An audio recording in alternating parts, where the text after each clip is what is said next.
Hi, everyone, and welcome to April webinar topic number 1. I'm Lillian Gina Quinones, and I'm your high school theater PLC leader. Today, we're talking about assessment in the theater classroom. I want to start today's session with just a few questions to get your brain juices flowing. So the first question is about what you're already doing. I want you to take a moment to reflect on what assessment looks like in your space. What does assessment look like in your theater classroom? I think that one of the things that make us really unique as theater teachers is that we're on our feet all day. Our kids are on their feet almost the entire time they're in our spaces, and we are moving about the space in a different way, in a more robust way, in my opinion, than many other subject areas.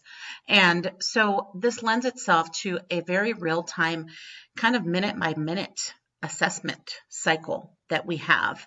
So think about what's already going well and store that away, marinate on it, and congratulate yourself. Take a moment to remind yourself that you're doing a really good job. The other question is, what is the greatest obstacle, in your opinion, in our subject area? Is it performing? Is it maintaining high engagement from our students? Is it finding new theater games? Is it the directing aspect? Is it getting the kids to be brave? Or is it more about justifying our work or explaining our work to administrators? Documentation, things like that. What are some of the obstacles in our subject area?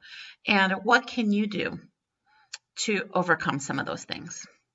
Just some questions to marinate on. Okay, let's get started with today's session focus. We're going to look at a specific project that I think would lend itself well to either one of these 3 classes. I did it with a group of juniors in my IB theater class year 1, so 11th grade students, but it would also work really well in advanced drama and fundamentals of theater. The GSE divides the theater courses into the following sections: creating, performing, responding, and connecting. And I found that this unit that I'm going to share with you, this project, touched on each one of these.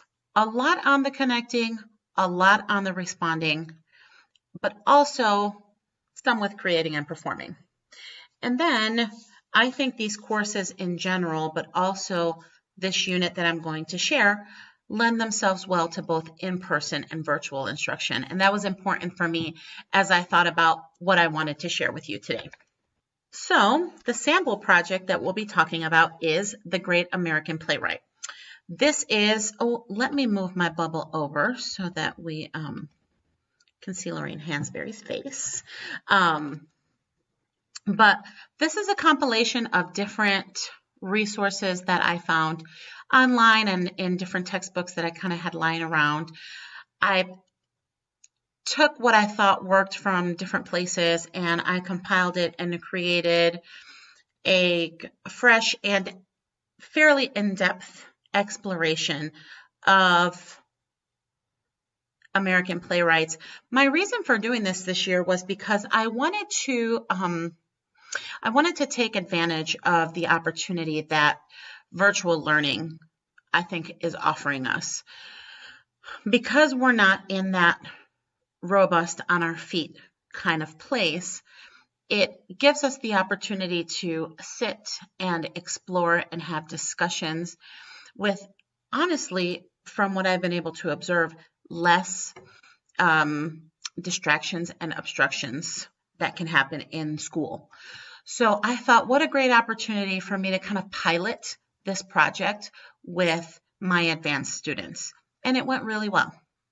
So the objectives of the Great American Playwright project are as follows: to conduct an in-depth study into the life, work, and impact of an American playwright, to make connections between the playwright's life and personality to their work, to explore a specific play, its themes, context, influences, and impact. And I'll stop at that one. To explore a specific play. we decided, I started by sharing the script of all of the plays from the playwrights that we decided we were going to cover this term. And I thought, well, we'll read them. And then I thought, what would be really interesting would be to find productions that were high quality films of these plays and have us watch them. And so that's actually what we ended up doing, was that we explored each specific play, we watched them. So I found them online in different places, and I provided them access as best as I could to filmed versions of staged productions. And then to build an educated case as to why this person should be considered a great American playwright. And that was kind of a fun part of the unit, was when they would debate a little bit on what makes a playwright great, and are these works that we're looking at actually worthy of being called great, and why. So that was a really great way to kind of, I call it massaging the brain. So the details, task-wise, for the project was, I looked at my kids and I said, okay, you're my advanced group. I'm really excited about doing this. And I would like to try something different, something that I hadn't really tried before. And it was, I want to pull you all in to be co-teachers and co-facilitators in this world with me. So I led some lessons about some of the playwrights and assigned each student their own playwright. And so I led by example, and then I presented again kind of halfway through the presentations. I did some in-between lessons, but I gave them the autonomy to prepare lessons for a full class period with PowerPoint and different activities to help their classmates engage with the information. And then for a second day, they got to co-facilitate Socratic seminar about the focal play for their project with the entire group. It was so much fun, so much fun. So the first thing, obviously, that we need to do when we lay out a project is tell them exactly what we want. Exactly what we want. So I broke it down by slide. The first thing I said is the preparation that's going to go into your PowerPoint will help you create this lesson. And honestly, if they do it well, and which thankfully, knock on wood, all of my students, it was a small class, all of them did a really, really lovely job. But I said, if you do it well, you'll find yourself running out of time because you'll have so many things that you want to share with the class. And that's what ended up happening a lot.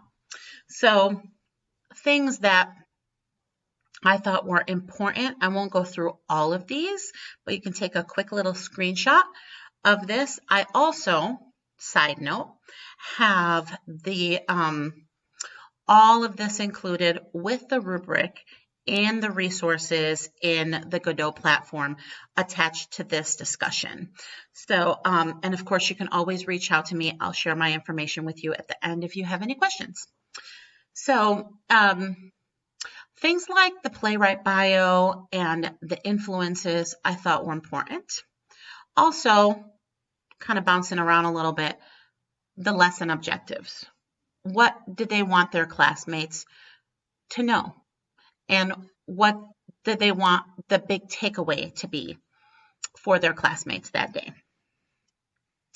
I thought it was important to look at what the stylistic details were of the playwright's work, making big connections between a playwright's life and their traumas or their successes or their big major life events and how that showed up in their work. We see that a lot with American playwrights, where they're infusing a lot of autobiographical elements into their plays. So I wanted them to be able to point those things out and talk about the creative ways that these playwrights did that.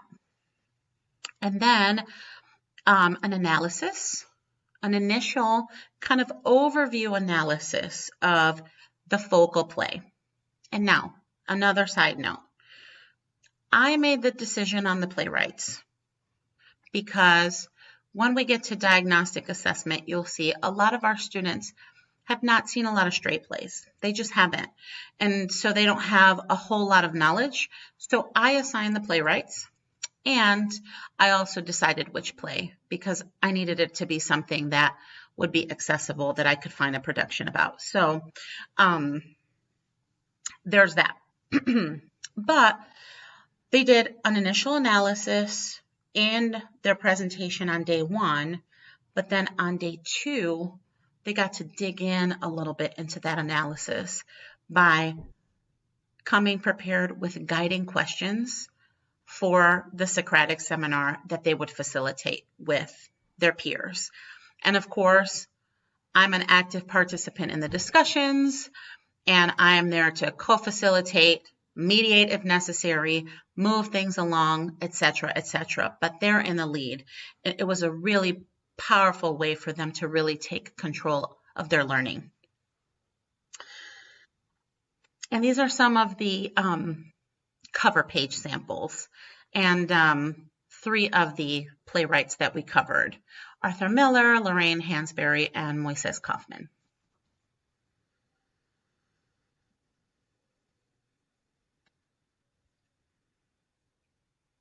I'm just going to, let me see if I can, this is as far as I can move my bubble over, but I'm just going to let you take a screenshot if you need to of this rubric. I'm not going to spend a lot of time on it, but just as a reminder, it will live as an accompanying document in the Godot platform so that you can print it out, edit, and adjust it for your needs, for your class.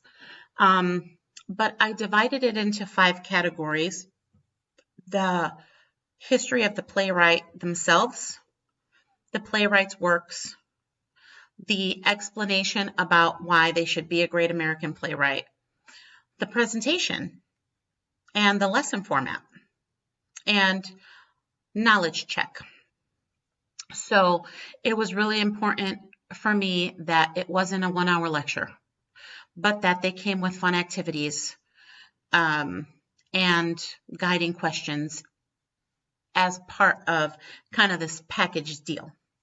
And just with the playwright history and the playwright works, also as I was going through the selection process of playwrights, a couple of other things that I wanted to make sure that I considered was a diverse representation of demographically and identity-wise, also a diverse representation of time periods. So I wanted to make sure that I had at least one playwright from every decade, starting from the 50s, and then kind of cross-checking these plays for appropriateness, age appropriateness, and accessibility in terms of themes and subject matter.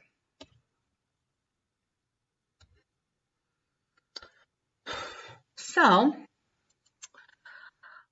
that was the overview of the project itself. Within the project, I'm going to break it down into 3 assessment sections as part of the cycle of assessment.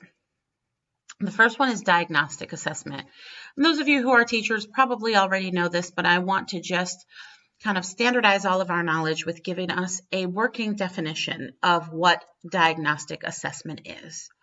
And this is from goodoldstudy.com, a form of pre-assessment that allows a teacher to determine students' individual strengths, weaknesses, knowledge, and skills prior to instruction.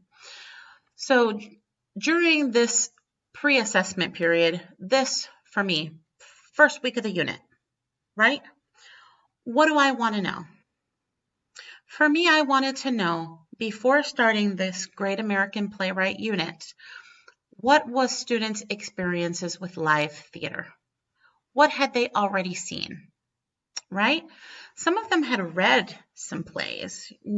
Plays like The Crucible, for example, are often standard required reading in English language arts. So I also talked to them about that, but I wanted to know what their experience was experiencing live theater. And what was the students' level of exposure to American playwrights? Well, what I found out was that student experience to live theater, 100% across the board in this group, was limited to the Fox Theater and shows like musicals.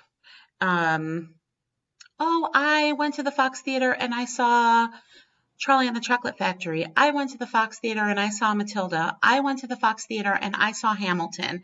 I went to the Fox Theater and I saw this other musical. And what I found was that none of them had ever seen a straight play. And I thought, oh my gosh, these are my juniors. I said, Quiñones, you failed. You failed. Because, of course, if you don't know me, which you might not know, I am a musical theater fan through and through since childhood. I live and breathe it. I love it. And so I tend to lean in that direction. I teach musical theater, several levels of musical theater at school. I direct our big musical every year. And so I was like, oh no, they don't know this stuff. So we've got to start from scratch, and that's okay. So, but at least using diagnostic assessment, you know what they know. What were some of the tools that I used for diagnostic assessment?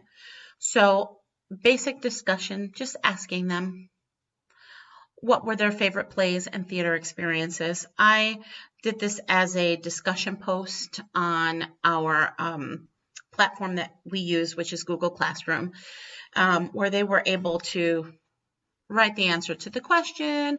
They could respond to their classmates, and then we talked about it out loud. It was super simple, but it was a great place for them to drop that information so that I could go back and look at it, because you don't always remember what they say in the classroom, but you can always go back and look at it if they write it down. The other thing is, and let me move my bubble so you can see everything. The other thing was pre-quizzes, matching activities, fun little things where you show a clip of a play and you give them a couple of titles and they have to guess which title it is, or you do some matching, like this playwright goes to this play, that kind of thing. And you can see what they know and what they don't know. And again, my students were not super well versed in this. And that was that. That gave me some really great foundational information about where I needed to start with them, which was ground zero. Okay, so since we're starting from ground zero, the first thing I needed to make sure that I did was give some survey information, an overview of the timeline of American theater, contemporary American theater. I started with Eugene O'Neill, so just to give you an idea. So a timeline of the major works, of the major playwrights, basic information, names, time period, plays, and awards also. So having them look at the Pulitzer list, the Tony's list, things like that, so that they understand some of the impact that these plays had culturally for the time. Then that was one of the things that we did formatively. So quizzes to make sure that they got that information. Then we moved into a little bit of analysis. So practice making connections from the playwright's life and socio-historical context to their work. So whenever I presented on a playwright, I made sure to give them some practice, giving them a scene from the playwright's work or a monologue from the playwright's work, and having them draw some lines from what they're reading to what they know about the playwright and discussing that. And again, like I said earlier, what are some of the creative ways that these playwrights are infusing their own life, their own worldviews, their own experiences into their art? Then guiding questions for play discussions and playwriting exercises and scene readings. So one thing that became really fun as we got better and better at reading was that we added a little bit of writing. So we were reimagining new endings, rewriting adaptations. They rewrote a 10-minute version of the Orpheus and Eurydice story that was inspired for us in class by Sarah Ruhl's version of Eurydice. So they got to look at how one playwright made the adaptation, and then they got to do an adaptation of their own, and they got to root it in a specific, what we call isms. So expressionism, naturalism, realism, etc. Lots of fun. The readings for our reimagined new endings and our rewritten adaptations became a really nice element to this unit. And all of these were the formative pieces of the assessment. And before I move on, and happen on a cycle. So that's the thing to remember about formative, is that it's constantly happening, and then it's giving you some information so that if you need to pivot, if you need to rework something, you can before moving forward. Okay. So then what did the summative assessment look like for this unit? So I talked a little bit about it earlier, but let me do some bubble moving again so that you can see. The students were given the responsibility of leading a 2-day learning experience around the playwright and the focal play. So 2 full days.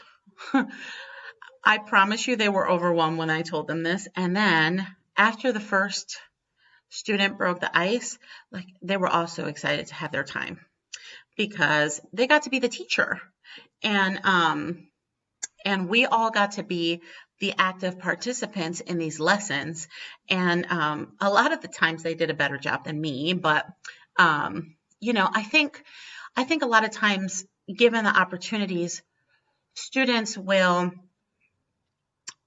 rise to the occasion, and they will present in ways that they wish their teachers would present to them.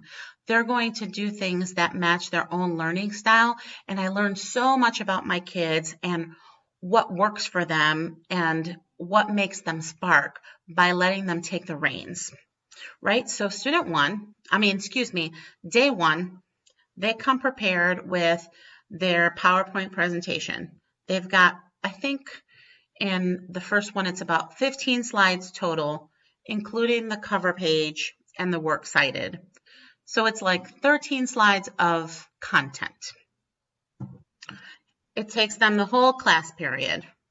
Our class periods they were at the time, so we were during the pandemic virtual learning period, they were at the time 75 minutes long. So by the time we get on Zoom, we take attendance, we say, hi, how you doing? We have about an hour left. So they deliver the PowerPoint presentation, and they lead us in formative activities. So some of the things that they chose, I didn't give them these ideas. I let them figure it out on their own. Some of them did Kahoots, a lot of fun. Some of them did Jeopardy. Some of them used breakout discussions. So they would send us into breakout rooms to discuss, like, go find out about this playwright's plays. Group 1, you're going to do these 2 plays. Group 2, you're going to do these 2 plays. Group 3, you'll do these 2 plays.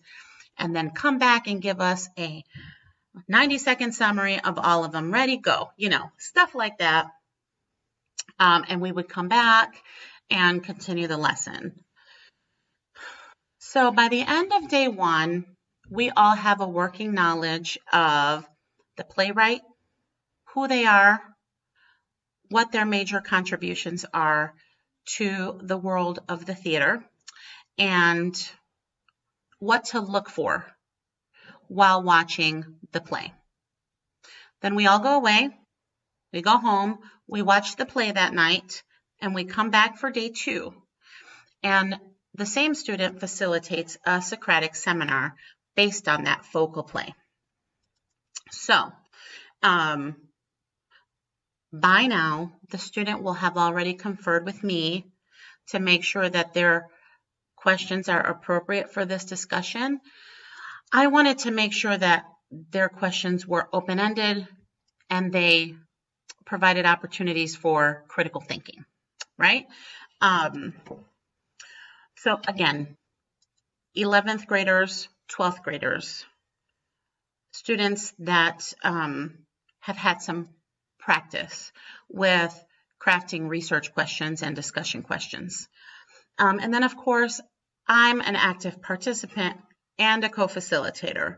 So while the student is the primary facilitator of the discussion, I make sure to keep things moving along, mediate when necessary, and help metabolize information and point out the really important connections that they're making.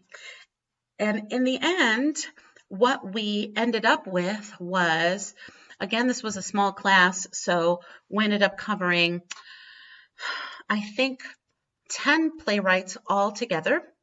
And we ended up with this beautiful working knowledge of the theater. And I hear them in their discussions, and I see their work now as we've gotten later into the school year, and they're still referencing back to the things that they saw in that one production of Long Day's Journey into Night, or that one production of A Raisin in the Sun, and how they're using that now for to inform their creative process and their performance processes. So really, really great project that I highly recommend for your older students. All right, so that concludes today's session. Thank you very much for hanging out with me. Remember to join us on the Godot Fine Arts PLC. Invite your teacher friends, and if you have questions for me, you have 2 options. You can engage with the discussion where you got this video from, or you can email me directly at liliangina.quino@apsk12.org. All right, thank you very much and have a wonderful rest of your day. Bye.